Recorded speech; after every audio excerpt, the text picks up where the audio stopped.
Welcome everyone to Wrasslin Raw!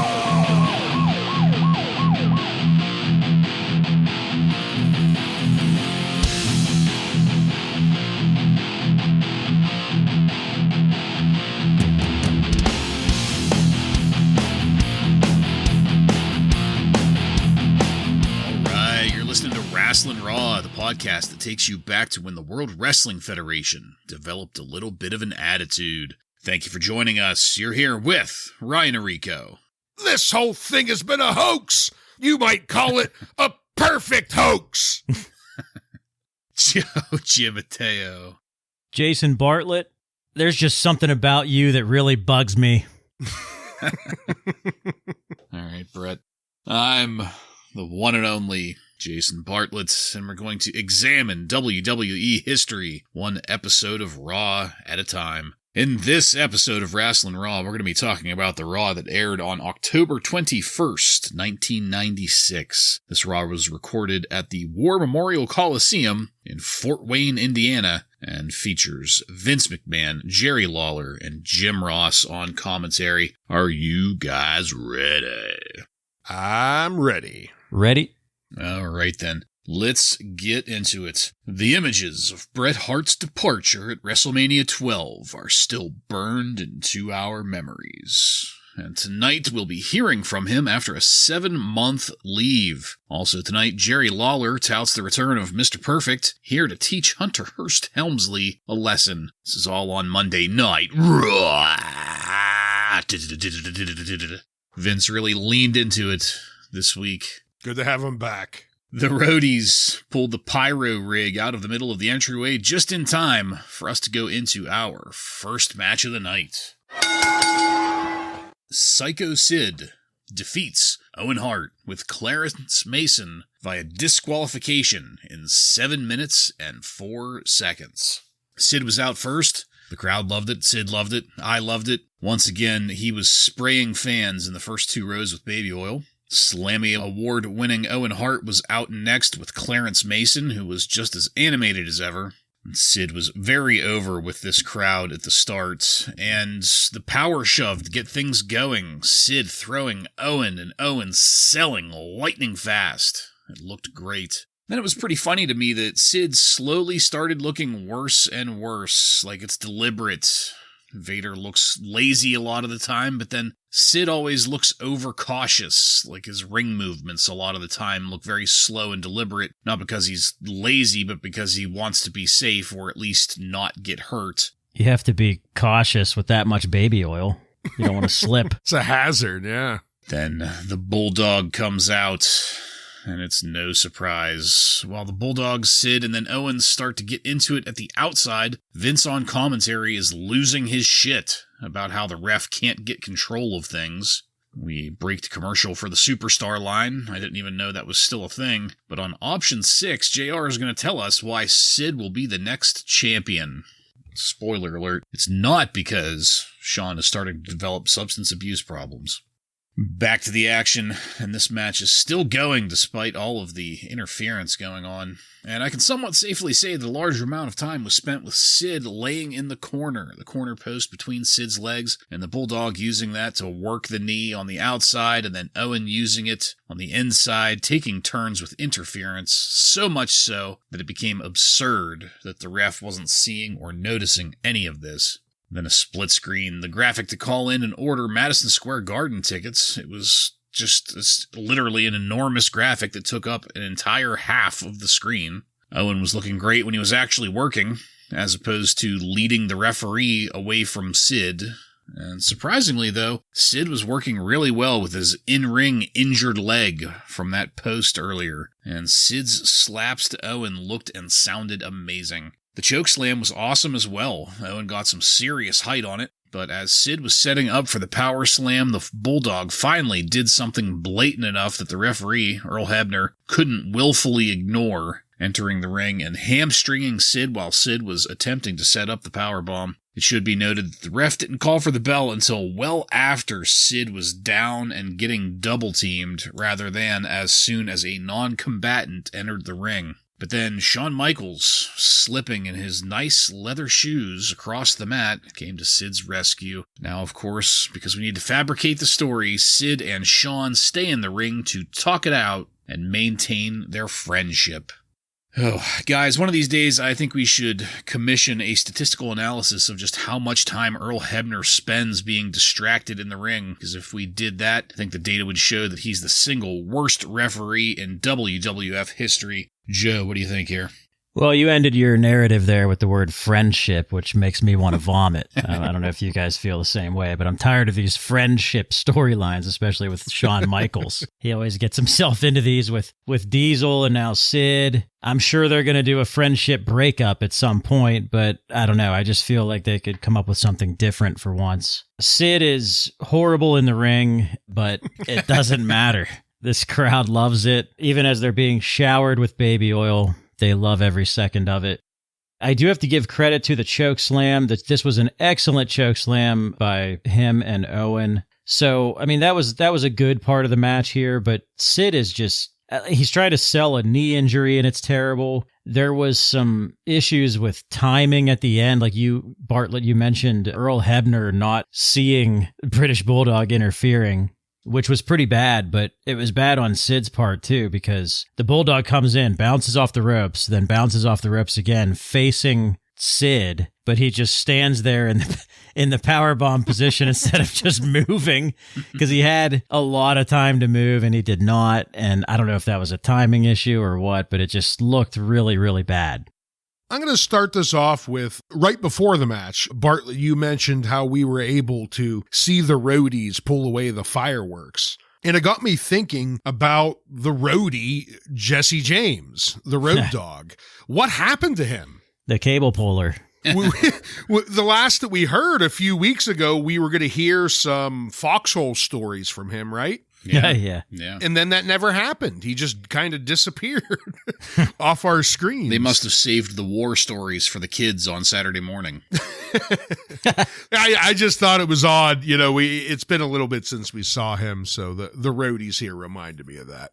As far as going into the match, as we've stated many times, this crowd went crazy for Sid, and I thought it started off pretty good here, where when Sid throws Owen to the mat, and then Owen immediately jumps to his feet into position for the choke slam out of the ring from Sid. I thought Owen did a great job with that, but unfortunately, a lot of Sid's actions in the ring, as you stated, Bartlett, they just looked slow and cautious, you know, and I think the real big difference between this match and the one from Buried Alive with Vader is that Owen is his opponent here and not Vader. I think it really just shines a spotlight on what a bad job Vader has been doing as of late.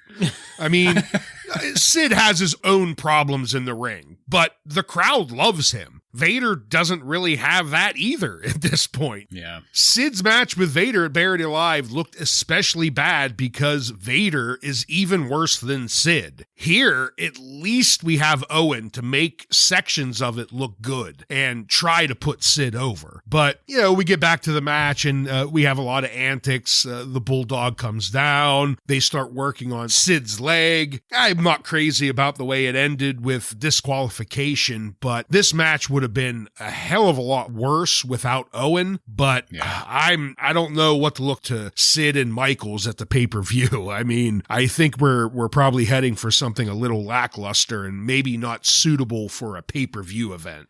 You mean friendship? Friendship. We already know that one man is going to carry the entire match before we right, see just like this one. Yeah. You know, Joe, that what you had mentioned earlier about the whole friendship angle made me think, we've talked a few times about how McMahon was living vicariously through Shawn Michaels, and apparently in some of his booking too. So what does this say about Vince McMahon? Does Vince McMahon really just want a friend?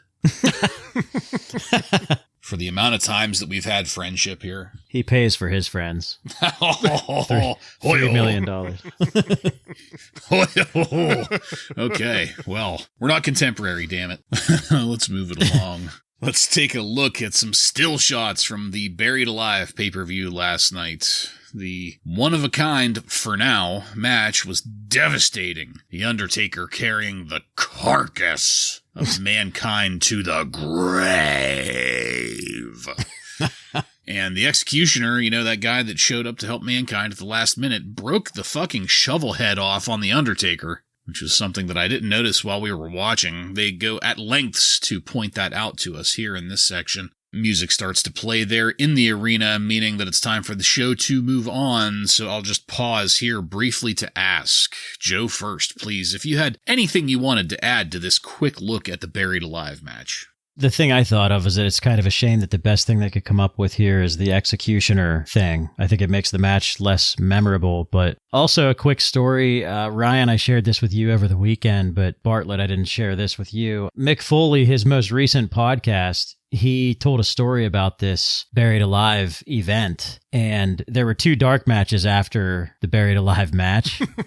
And he was talking about how great the theatrics were for the end of this, with the Undertaker's hand coming through the grave. And then the show goes off the air, and Mick Foley said as soon as the show went off the air, they went right into the New Rockers music. Undertaker's arm just still there. Just even Mick Foley has to make fun of the New Rockers music hitting at just such terrible times. And the crowd immediately got up and left. I thought the stills of this were okay, but the funniest part of it to me was they put a background music set to O Fortuna, that classic song. But unfortunately, it cut to the Smoking Guns music right when the Undertaker's hand comes out of the grave and just completely ruins the payoff of this whole video package. They love ruining that moment. It's just great. You were just talking about that, and they themselves do the exact same thing with the Smoking Guns music here. So that's fantastic. You hear the cap guns right after. Pachoo, pachoo. All right, well, let's go now into our next match.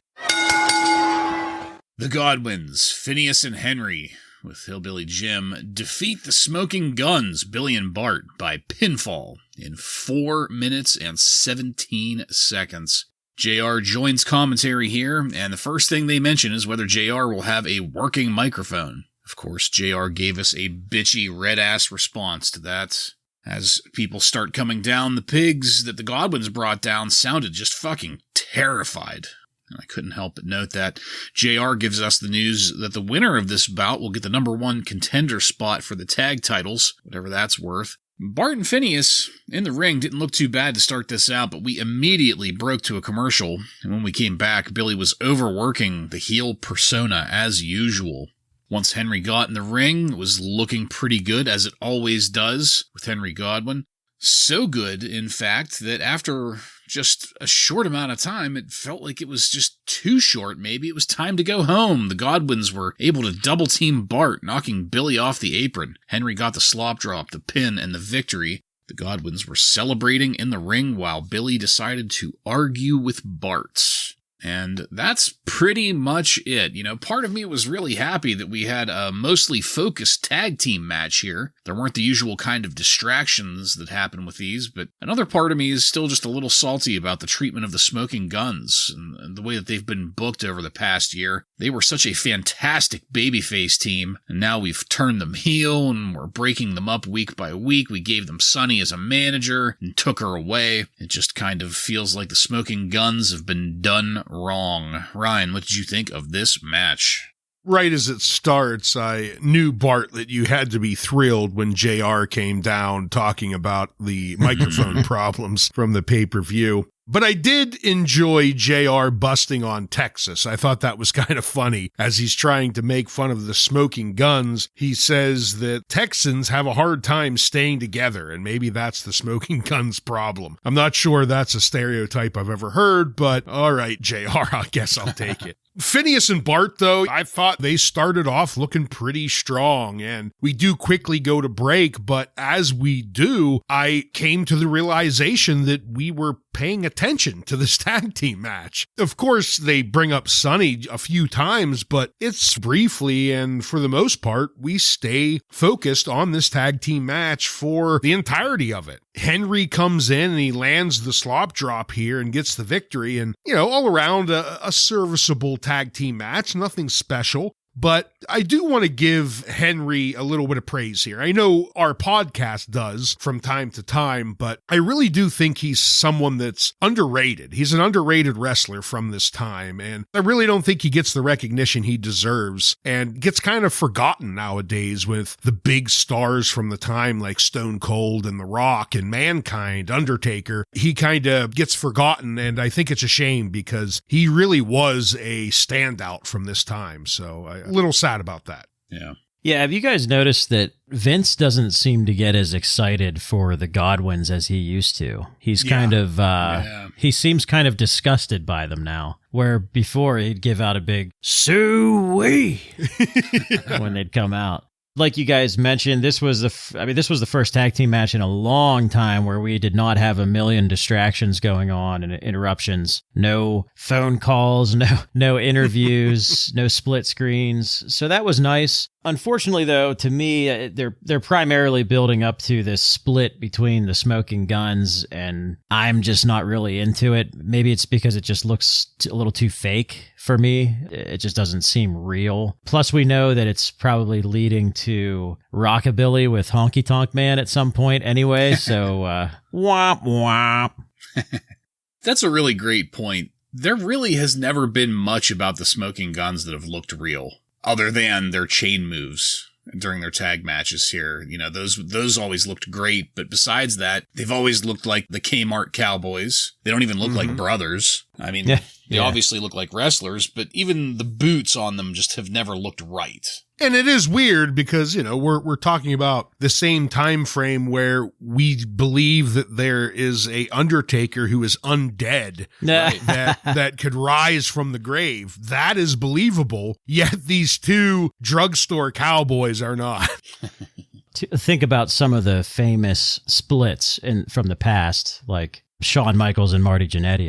That's one of the best ever, but like there's an actual story behind it. Mm-hmm. Where here it's like, what's the story? Like, who's jealous of who? They tried to make it sunny. They tried, I guess, but yeah, but she's hasn't been their manager for 2 months now. Yeah. Well, that's her MO, she gets people all obsessed with her and then they can't think straight. And it's probably just more of Vince's booking coming through from real life. Let's move it along here to the WWF Hall of Fame class of 1996. This was just a brief video package. They're inducting Pat Patterson, Jimmy Superfly Snuka, Vince McMahon Sr., all inductees in this class of 96. At least one of those probably committed murder. Jeez. This is at least the second year, right? I think it's the third. Because the first was Andre. Yeah, the first was Andre. The second was a bunch of big. I love that it took the third year to put Vince Sr. in there. Like, why not put him in sooner? But whatever. Well, if we put him in the first year, it would look very self-serving now, wouldn't it? Yeah. We'll wait till the third. That'll class it up. Put him in with Snuka. But let's take a look backstage now. There's Mr. Perfect in his ring gear doing some kind of warm-up leaps until out of nowhere, Hunter Hearst Helmsley rolls one of those big travel container things into Mr. Perfect. Mr. Perfect audibly says, "God damn it," on the cameras there, and Hunter grins as we go to commercial. Vince yells that Mr. Perfect is injured before any medical personnel can arrive and evaluate. But wait, Bret Hart is going to be here. Who knows what he will say? We move to a view outside a billboard advertising the event that we're watching right now. The billboard features Shawn Michaels with the championship on the one side and Sunny with her tits hanging out on the other. We move on to Petting Zoo. This commercial is for the Big Bang Boom Tour. And then footage from Livewire. Stone Cold Steve Austin showed up and started losing his shit. Sunny actually looked great here as she was just stunned and listening to what Austin had to say. Austin was stating that he showed up to the Hart family dungeon and apparently kicked the ass of every Hart family member who lined up to get it. I'm going to pause this mid-match segment here to ask, Ryan, what did you think about the 96 Hall of Fame class, Stone Cold on Livewire, and everything in between? Not too much to add about the Hall of Fame class, other than it was good to see it wasn't being held in Allentown. Oh, yes. Oh. Oh. The part with Mr. Perfect and Helmsley, this, knowing what we know, this is setting up a convenient issue that we'll address later. Joe, I know you love the Big Bang Boom tour. Can't wait for that tour to end. Big Bang Boom. And then we get that great Stone Cold promo from Livewire. Just really great, talking about kicking the ass of all the Hart family. And then he even ends busting out Jabroni, which quite fitting for tonight's Raw, what we're going to see later. Yeah, that's really the only thing I want to comment on is that Livewire highlight of Stone Cold flipping out about Bret Hart, because I remember he is probably going to do this more than once, and I hope we get to see it all the time. I hope we get to see these clips, because this is pretty good stuff. No comment on Jimmy Superfly Snuka and the one and only time Vince McMahon paid for something to go away. No. Okay, just checking. I'll remain silent on that. I'm looking back here at Clarence Mason. He's giving me the shush symbol. Cease and desist. Yeah. All right. Well, we cut that segment in half because this next part is a standalone in and of itself. We come back to JR in the ring, introducing the best there is, the best there was, and the best there ever will be, Bret the Hitman Hart. Bret was looking in great shape here. And Bret goes straight to it, mentioning, and I quote, a certain rival wrestling organization, end quote, and the honorable way that organization handled making an offer to him. And Bret makes a great statement that he is not greedy for money, he is greedy for respect. And the camera cuts to Vince McMahon looking like he just swallowed something that tasted very bad. But the camera also cuts to a backstage scene where some people are watching this on a monitor. In attendance are Stone Cold Steve Austin, Brian Pillman, Sal Sincere, looking like a damn cartoon character standing there, T.L. Hopper looking like he doesn't belong there at all, and a couple of guys I couldn't identify because of the camera angle. Oh, and also our first look at a young man that isn't named here, but we will come to know him as Rocky Maivia. Bret announces that he'll be here forever, and Vince looks very dramatically relieved. Bret addresses Shawn Michaels in the Iron Man match, saying that while he considers Shawn an opponent rather than an enemy, there's something about Shawn that bugs Bret. Bret acknowledges that some people might like Shawn more than him. Bret also says that there are people that think that Shawn is cuter than Bret, which makes Vince McMahon giggle like a schoolgirl. Bret makes a really ironic reference here, the quote being, "You learn from defeat and come back and beat them next time." He attributes that to Richard fucking Nixon, of all people. And Bret is going to accept the challenge of the best wrestler in the WWF today at Survivor Series. The best wrestler being Stone Cold Steve Austin. Backstage, Pillman cheers but stops pretty quickly after Austin stares him down. The crowd loved it though, and so did I. Bret brought the room down by talking about his nephew, somebody that recently passed away, but then gets some grumbles when he says that he doesn't dance well or pose for girly books. But the room comes back up when Bret finishes with, "I'm back." This ends with Vince saying that Mr. Perfect will be in action next. We generally try to treat what we watch on our screen as if we are contemporary fans. We attempt to limit our opinions to what the WWF chooses to show us in a vacuum, and we supplement that with Joe's news reports from the Wrestling Observer from back then. We try to watch this in the moment rather than think about where things are headed, but it's getting harder to do that as we get closer to the Attitude Era and the time in pro wrestling where we really developed into our fandom, not just individually, but together as friends. Joe, this is a pivotal moment for the future of the WWF, and not just Bret Hart, but a lot of other careers as well. If Bret hadn't made this decision the way he did, there are a lot of things that would have never happened as a result. What did you think of this interview? Yeah, this interview is really great for a few reasons. Number one, it's the first time we've seen Bret Hart in, 6 months or so.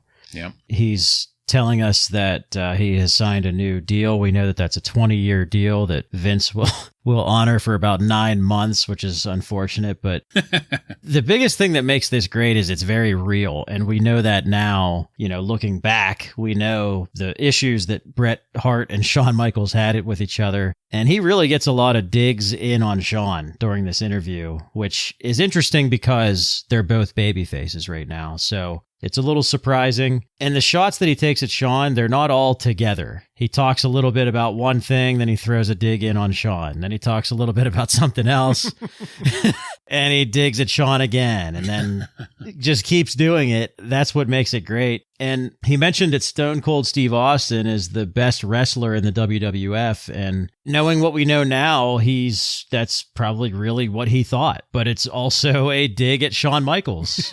So it's just fantastic. And this is kicking off, what I consider to be kicking off my favorite period in wrestling, which was Bret Hart's heel turn. One of the most unique times in the WWF, because Bret is going to become a heel everywhere but Canada, and Canada is going to love him even more than they did here. So that's what makes that time period so unique to me, and I'm really looking forward to seeing a lot of this here. Yeah, I couldn't agree more. I thought that Bret Hart did a really great job with this interview. To start off, it was just great to see him. After 6-7 months he's been gone, he's been sorely missed. Hart opens up talking about WCW pursuing him, and I'm sure Vince had to love it when he said that he didn't have a single bad thing to say about them, and they did it with integrity. They show Vince's face, and that was right around the time he was also talking about wanting respect, and Vince was just uncomfortable all around when they were talking about that. Then Hart tells us that he is going to be at the WWF forever, and it is really great that Vince is going to keep him around forever, and he's never going to leave the WWF, and we're gonna get to see him for years and years to come. I can't wait. I did enjoy, like you, Joe, all of these digs at Shawn Michaels. The best for last, when he says he's going to wrestle the best wrestler in the company, Stone Cold Steve Austin. What a slap in the face, too. I mean, he is the current champ. So, I mean, by default, he's the best one, right? But he goes out of his way to say, no, it's Stone Cold Steve Austin. So I thought that was good. And I thought he all around did a excellent job of answering our questions of where he's been, why it's taken him so long to come back. But now he is back, and he's going to be kicking it off with what we do know as one of the greatest feuds that we're probably going to cover. So that's pretty exciting. Yeah, I couldn't agree more. It's so hard to describe some of this stuff sometimes, because it's a work, but the best stuff has the reality behind it. And, at what points does Bret intentionally go a little too far to turn it up to 11? I mean, we know all of the Shawn stuff is true, but does he really believe that Stone Cold is the best wrestler? Or is he just saying that, turning it up to 11, just to piss off Shawn? It's fun looking at this and thinking about it, because the best wrestling is the stuff that leaves you scratching your head. And this kind of left me scratching my head in a very good way. To fill in a little bit of info there, from the best of my knowledge, I remember hearing from, I don't know if it was JR or whoever, but that was a stipulation of Bret Hart when he came back. He wanted to wrestle Stone Cold. That's something that was more than just kayfabe. Yeah, and you think about what we're going to see later in about a year from now. I know a lot of Bret Hart's suggestions during the Screwjob was he wanted to drop the title to Austin because he really liked working with Austin. Didn't even get a year into that contract, though. Yeah. I don't know what you're talking about. He's going to be there for 20 years. Forever. All right, well, let's go now into our final match of the night.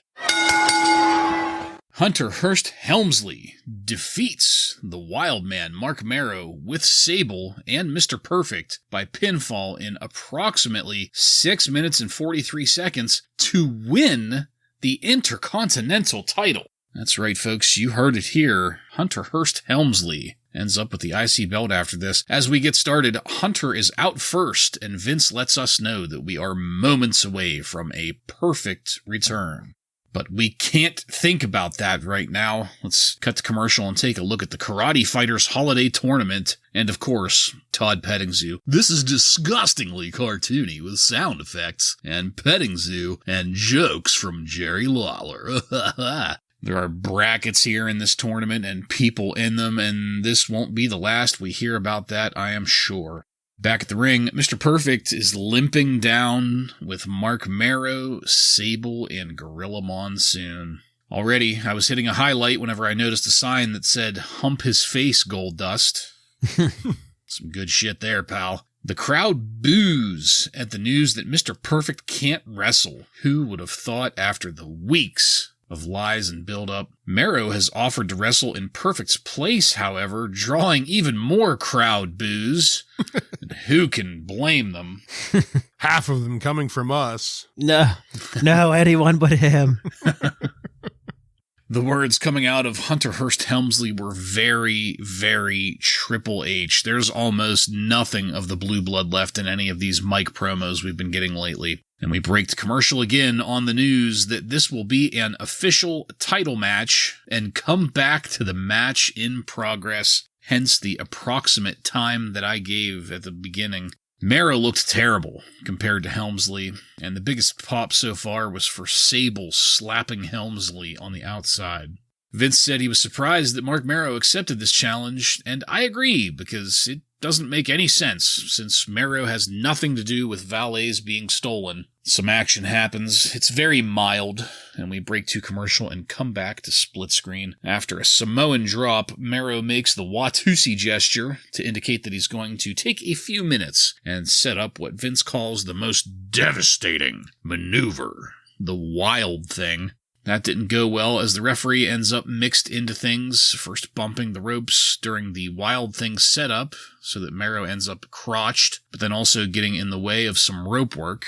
That puts the referee down, and with the referee down, Mr. Perfect goes in to supposedly help Marrow, but instead takes a chair into the ring with him, acting as though he's going to hit Helmsley, but hits Marrow instead, once again just making a perfect decision. The fans were on their feet in disbelief. Sable was screaming bloody fucking murder again. Helmsley then takes the unconscious Marrow, gives him a pedigree just for good measure, and gets the pin, the 3 count, and the Intercontinental title. Sable was still there, acting like the mild man has just been fucking murdered. And Vince is losing his shit about this being the perfect hoax, which does go a long way to explain why all of these valets have been perfectly willing to leave with someone other than Hunter. And on that, we fade to black. Ryan, what did you think of this match and the way that this perfect hoax has been perpetrated, as well as the way that Raw ended tonight? You know, the crowd booed when they found out Mr. Perfect wasn't going to wrestle. Thankfully, we knew that. You know, we already had our dreams dashed when they first started lying to us here. We knew it wasn't going to happen. So at least we weren't disappointed there. But I wasn't ready to learn that Mark Marrow was going to wrestle in his place. Evidently, he's dumb enough to be talked into putting his belt on the line for Mr. Perfect. So not only is he a bad wrestler, he's dumb too. That's 2 strikes against old Mark Marrow there.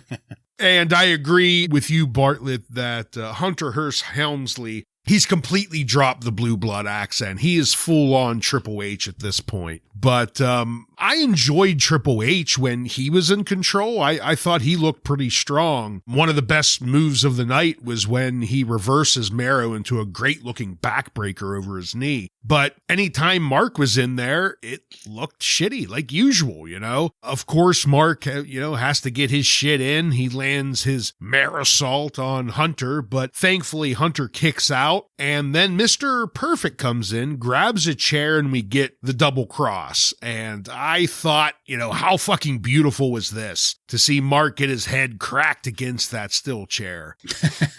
I mean, it allows Hunter to get the pedigree and take the victory and the belt. So as much as I dislike a Mark Marrow match, I gotta say I love this, and mostly because Hunter was in control most of the match. Mark gets smacked in the head with a fucking chair and loses the belt. So I love it. Yeah, I want to see more of it. The mild man getting screwed. One more time. Oh, yeah, you'll see more of it. That's for sure.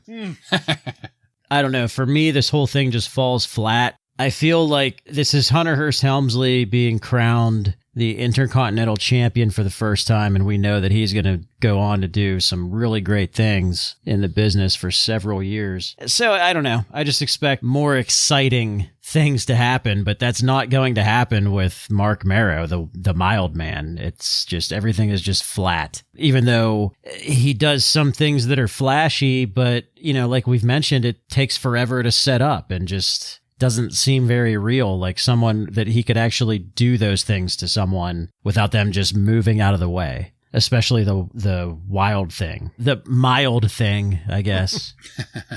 Sable was terrible here. She was annoying as hell, screaming like a banshee at the end. Just bad acting all around. The storyline itself, I guess, like looking back on the whole thing, it wasn't terrible. It's just, it almost seems like Vince thinks, well, he may not think, but Vince wants the mild man Mark Marrow to be over more than he really is. Like, I just don't think anybody's really into it.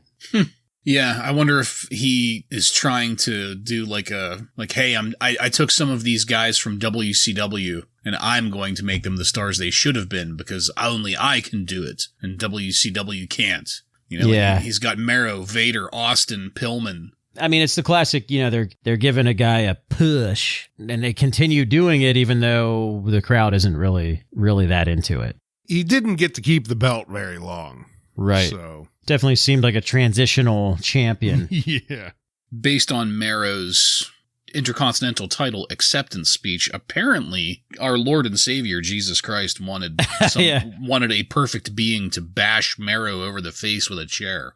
Yeah, interesting that you guys both mentioned we're kind of getting the beginnings of Triple H here, because that's something I did not notice, and I'm definitely going to look out for that more moving forward. Yeah, I mean, it's not blatant, but it's, like Ryan said, there was that, light affectation to his voice. Like, he talked up here like this. Like, he's not doing that anymore. Yeah, he's giving the Triple H screaming now. Yeah. Yeah, I'll have to pay attention for that. That's good stuff. All right, well, as I said, our episode is over, so let's take it on over now to highlights and lowlights. Joe, please, why don't you go first? Well, my highlight is easy. It's the Bret Hart interview. I thought everything about that was great. My lowlight is going to be Sid's performance in the ring. I think that he's just so fucking bad, and I don't understand why the crowd is into him, but I guess we'll ride it till the wheels fall off, I guess. Yeah, I'm going to be kind of falling right in line with you, Joe. My highlight is an easy one, the Bret Hart interview, for all of the reasons we explained during that segment. And my low light is Sid. Just Sid. I'm not including Owen or the match, because Owen made the match okay, but Sid looks really bad right now, and he's challenging our champ at the next pay-per-view, so that's looking bad. He loves it. Sid loves it. Ryan, how many batches of French fries do you think you could fry with the baby oil that's on Sid's body? At least the whole weekend's worth. At least. Yeah. Well, I'm going to be in line with you guys on my highlight, the Bret interview. Enough said. It was fantastic. My low light, though, I am going to differ. I had to go with Earl Hebner, the single worst referee in the WWF. Just pissed me off. Worst ever. Come on. The man just lost his brother, for crying out loud. Jeez. Wow. Go easy on him. Rough. That must have been why he was distracted. All right. Well, Joseph, do you have any contemporary wrestling news from on and around October 21st, 1996 for us? Yeah, I do. From the Wrestling Observer, Dave Meltzer has some comments on this show in particular. This was the live show after Buried Alive, so Dave Meltzer usually has some comments about that. He said that Bret Hart gave probably the best interview of his career, which is probably true up to this point. Yep. He also said something else that was very true, and that is that Sid has gotten so bad, it's almost amazing. He has always been bad, but compared to what he is now, he used to be Flair in his prime. Jesus. Dig. What a dig. Yeah. Dave Meltzer also mentions that even with the Bret Hart return and the much ballyhooed return of Mr. Perfect, and coming live one day after a pay-per-view show, the WWF still lost the Monday Night Battle. Monday Night Raw did a 2.6 rating, while WCW Nitro did a 3.2. Ooh. Yeah. Jake Roberts was supposed to appear at a Take Back Our Streets campaign on October 16th in Florida, and he was not there. Well, he misunderstood. He went out to the streets, specifically that alley, to take it. We found him behind a dumpster smoking That's the crack. real story. That's the real story. But the story they're telling is that he flew back home because one of his kids had been stung by a bee. Oh. Makes sense. It does, but knowing Jake, who knows? Who knows what's real? Yeah. He was barred from Florida. He wasn't. Yeah. Canada and Florida. Bret Hart did some filming for some TV shows recently. Did some filming for The Simpsons. I think I mentioned that a few weeks ago. Mm-hmm. He also did some filming for an episode of Sinbad, which is scheduled to air in the coming months. I just got the vision of a multicolored silk jacket. Oh, man. Yeah. Like that thing that Ahmed was wearing in those promos last week. Except silk, not leather. Yeah. Yeah. Oh, yeah. And the cross earring, right? Didn't Sinbad have like a big cross earring? Yeah. Dave Meltzer noted that a album called Full Metal debuted this week at number 184 on the Billboard charts. Ripping up the charts. Even though Full Metal is not performing well, I wanted to do some research on this, and this was the first compilation album that the WWF released with wrestlers' music on it. It was actually released in October of 1995, but it was reissued outside of North America in September of 96. And the album is called WWF Full Metal. The personnel on the first two tracks are credited to WWF superstars and a band called Slam Jam, which consists of various members from bands like Anthrax, Typo Negative, Overkill, and Savatage. Wow, Sweet. And the most recognizable name for our fans would probably be Scott Ian of Anthrax. He is on those two tracks. These two tracks, guys, they are going to be featured later on Raw, I'm pretty sure. So we will be hearing those tracks very soon on the air. And that is all. All right. Thank you, Joseph. Illuminating as always. And that's it, folks. We are done with this one. I want to thank you again for joining us. If you like what we're doing here and want to connect with us, you can email us, WRASSLINRAW. Just add @gmail.com to the end of that to submit questions or comments. Check us out on social media and on every podcast subscription platform. While you're there, don't forget to follow and subscribe to get every episode of Wrasslin Raw coming to you every week. Give us a 5-star review and let your friends know how much cooler they would be if they became Rawheads like you and me. Next week on Wrasslin Raw, we're going to take a look at the Raw that aired on October 28th, 1996, with matches featuring Sal Sincere, Crush, and many more. So, for Joe and Ryan, I'm Jason, and this has been Wrasslin Raw.